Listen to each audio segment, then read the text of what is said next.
जय श्री राधे कृष्ण। आप सभी का आपके अपने YouTube channel VK Mishra present में बहुत बहुत स्वागत है। इस बार चैत्र नवरात्रि वर्ष 2026 में जो कि 19 मार्च 2026 दिन गुरुवार से शुरू है। इस दिन प्रथम दिन शैलपुत्री माता का पूजन है, साथ ही इस दिन घट स्थापन का कार्य किया जाएगा। तो आज आप जानेंगे 19 मार्च को घट स्थापन का शुभ मुहूर्त कब से कब तक होगा, घट स्थापन किस प्रकार से करें, तो जानेंगे पूजन विधि के बारे में। माता शैलपुत्री का किस प्रकार से पूजा करें, विशेष करके माता को कौन से वस्त्र अर्पित करें, किस वस्तु का भोग लगाए, किस प्रकार से माता की पूजा करें और इस दौरान क्या करना चाहिए 9 दिनों तक। तो आइए जानते हैं इन सबों के बारे में। आप सभी भक्तों को चैत्र नवरात्रि की ढेर सारी शुभकामनाएं। आप सभी के जीवन में माता दुर्गा की कृपा से आप सभी को सभी प्रकार के सुख तथा समृद्धि की प्राप्ति हो। वर्ष में 4 बार नवरात्रि का व्रत मनाया जाता है, 2 गुप्त नवरात्रि के रूप में और 2 प्राकट्य नवरात्रि के रूप में। प्राकट्य नवरात्रि जो कि आश्विन के महीने में और चैत्र के महीने में शुक्ल पक्ष प्रतिपदा से लेकर के 9वीं तिथि तक माता दुर्गा के 9 स्वरूपों का पूजन किया जाता है। इसमें पहले दिन माता शैलपुत्री, दूसरे दिन माता ब्रह्मचारिणी, तीसरे दिन माता चंद्रघंटा, चौथे दिन माता कुष्मांडा, 5वें दिन माता स्कंद माता, 6ठे दिन माता कात्यायनी, 7वें दिन माता कालरात्रि, 8वें दिन माता महागौरी और 9वें दिन माता सिद्धिदात्री का पूजन किया जाता है। पहले दिन जो कि घट स्थापन का कार्य किया जाता है, साथ ही इस दिन शैलपुत्री माता का पूजन किया जाता है और पूजन आदि का कार्य संपन्न करके दुर्गा सप्तशती का पाठ करना चाहिए, दुर्गा चालीसा आदि का पाठ या श्रवण करना चाहिए। माता के अस्तोत्र चालीसा आदि का जो भी पाठ करे तो यह अनंत गुना पुण्य फलदायी माना गया है। इससे सभी प्रकार के धर्म, अर्थ, काम और मोक्ष की प्राप्ति होती है। माता अपने भक्तों के सभी प्रकार के मनोरथ को पूर्ण करने वाली है। 19 मार्च 2026 दिन गुरुवार को घट स्थापन का कार्य किया जा रहा है। घट स्थापन का कार्य जो कि चैत्र मास शुक्ल पक्ष की प्रतिपदा तिथि के दिन किया जाता है। तो प्रतिपदा तिथि प्रारंभ समय 19 मार्च 2026 दिन गुरुवार सुबह 6:55 और प्रतिपदा तिथि की जो समाप्ति है वह 20 मार्च 2026 दिन शुक्रवार सुबह 4:33 पे प्रतिपदा तिथि की समाप्ति है। यानी कि अगले दिन सूर्योदय से पहले ही प्रतिपदा तिथि की समाप्ति है। तो ऐसे में 19 मार्च को घट स्थापन का कार्य किया जा रहा है। घट स्थापन के लिए शुभ मुहूर्त का जो समय है वह समय सबसे पहला मुहूर्त जो कि सुबह 6:56 से सुबह 7:35 तक होगा।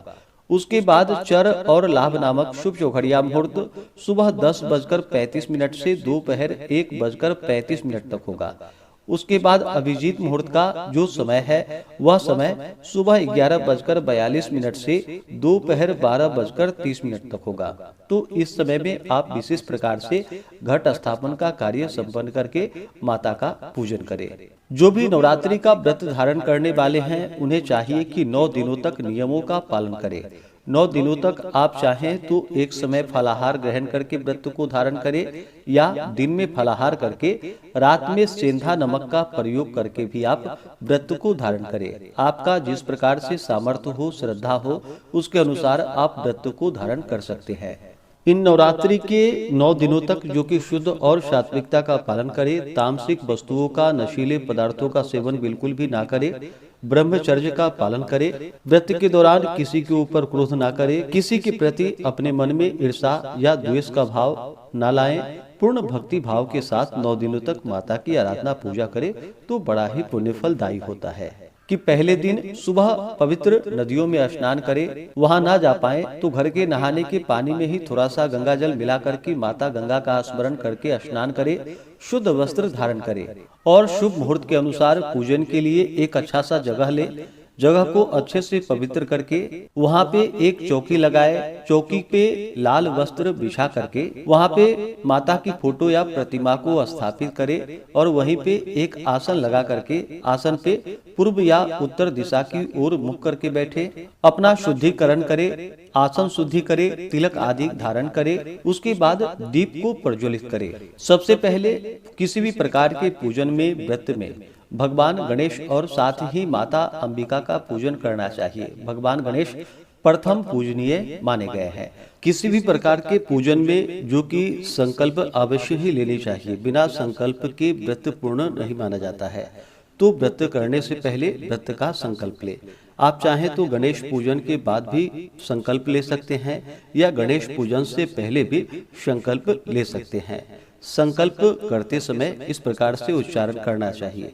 3 बार भगवान विष्णु का नाम ले। ओम विष्णु विष्णु विष्णु श्रीमद् भगवतो महापुरुषस्य विष्णुराज्ञा पर्वतमानस्य द्वितीय प्रार्धे श्री श्वेत वाराह कल्पे वैवस्वत मन्वन्तरे अष्टाविंशतितमे कलियुगे कलि प्रथम चरणे जम्बूद्वीपे भरतखंडे भारतवर्षे आर्यावर्तैक देशे पुण्यांतर।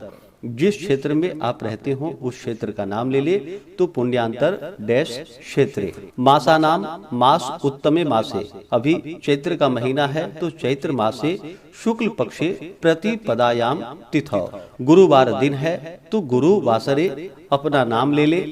उसके बाद आपका जो भी गोत्र हो तो अपने गोत्र का उच्चारण करे। गोत्र पता न हो तो जथा नाम गोत्राय बोल करके मम शकल कामना सिद्ध्यर्थम धन धान्य यश कीर्ति विद्या भू लक्ष्मी वाहन प्राप्ति हेतु सकल कामना सिद्ध्यर्थम दैविक दैहिक भौतिक समस्त ताप विनष्टेषु पूर्णोक्त पूर्ण फल प्राप्ति हेतु सकल कामना सिद्ध्यर्थम अद्य दिवसे कलश स्थापना पूजन यथाशक्ति देव देवानाम पूजन, यानी कि जिनका भी आप पूजन करें उनका भी नाम ले ले।